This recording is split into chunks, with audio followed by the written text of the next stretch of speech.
साथियों, स्वागत है आप सबका अपने चैनल विवेक ओझा ऑफिशियल में।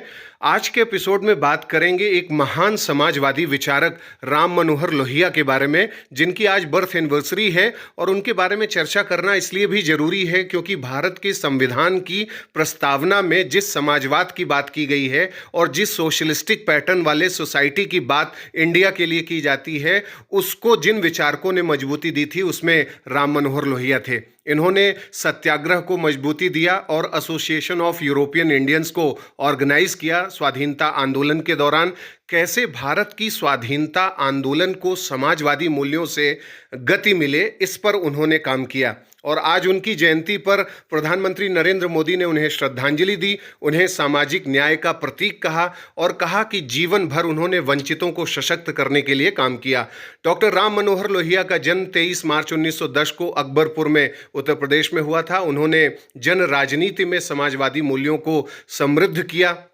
उन्होंने समाजवाद का एक विशुद्ध रूप पेश किया। समाजवाद को बहुत लोगों ने डिस्टॉर्ट किया है, मैनिपुलेट किया है अलग अलग तरीके से। तो उन्होंने समाजवाद की जो एक वैज्ञानिक व्याख्या है उसको अपने ढंग से किया, जिसमें उन्होंने चौखंबा राज्य का सिद्धांत, सप्त क्रांति के सिद्धांत, इन सब के माध्यम से उन्होंने बताया है।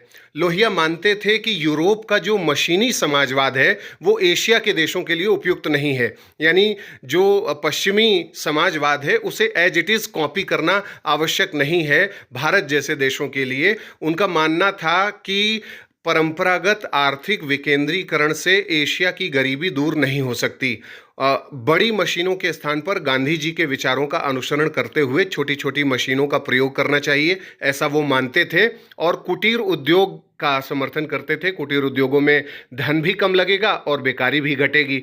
डॉक्टर लोहिया सहकारी कृषि को प्रोत्साहित करने के पक्ष में थे और पाश्चात्य समाजवाद को एशिया के लिए एशिया के रूप में अगर वो नहीं आ रहा है तो उसे अनुपयोगी मानते थे। और उनके अनुसार प्रशासन का प्रजातंत्रीकरण करके कम पूंजी को जो है लगा करके समाजवादी मूल्यों को बेहतर ढंग से निरूपित किया जा सकता था। और उन्होंने साम्यवादियों से असहमति प्रकट की। कार्ल मार्क्स के विचारों से वो सहमत थे, लेकिन साम्यवादियों से सहमत नहीं थे क्योंकि साम्यवादियों के भूमि के पुनर्विभाजन को वो एक मजाक और निरर्थक क्रूरता मानते थे। और इसीलिए उन्होंने सहमति नहीं दी। और इसलिए भी क्योंकि व्यवहार में साम्यवादी आर्थिक दरिद्रता को अस्त्र बनाकर राज्य के विरुद्ध विद्रोह करा देते हैं अथवा उस पर अनुचित दबाव डालते हैं, ऐसा उनका मानना था। इसलिए साम्यवादियों की पूंजीवाद की व्याख्या उन्हें स्वीकार्य न थी और वे वर्ग संघर्ष की साम्यवादी पद्धति को भी अनैतिक मानते थे। गांधीवादी पद्धति में आस्था थी, उन्हें हिंसा से चिढ़ थी। चौखंबा राज्य का सिद्धांत उन्होंने जो दिया था उसमें कहा था कि संपूर्ण सरकारी और योजना का जो योजना व्यय है उसका 1/4 भाग ग्राम मंडल और नगर पंचायत के माध्यम से व्यय किया जाए। उन्होंने कहा कि पुलिस व्यवस्था इन ग्राम मंडल और पंचायतों के अधीन रहेगी और कृषि, उद्योग और अन्य प्रकार की संपत्ति का राष्ट्रीयकरण करने की बात उन्होंने की। और जो संपत्ति थी ग्राम मंडल और नगर पंचायतों के अधीन रखने की बात की और उन्हीं के द्वारा शासित होने की बात की। चौखंबा राज्य में राजनीतिक, प्रशासनिक और आर्थिक विकेंद्रीकरण की दिशा में प्रयास करने पर उन्होंने बल दिया। छोटी मशीनों का अधिकाधिक उपयोग करने की बात की। यानी जो चौखंबा राज्य का सिद्धांत है वो समाजवाद के मूल्यों को स्पष्ट करता है। चौखंबा राज्य की परिकल्पना की अगर हम बात करें तो लोहिया ने 4 स्तंभों वाले राज्य की परिकल्पना की थी। इसके अंतर्गत गांव, मंडल, प्रांत और केंद्र सभी के महत्व को स्वीकार किया गया है और एक अलग प्रकार के विशुद्ध फेडरलिज्म को उन्होंने अपने विचार के माध्यम से आगे बढ़ावा दिया था।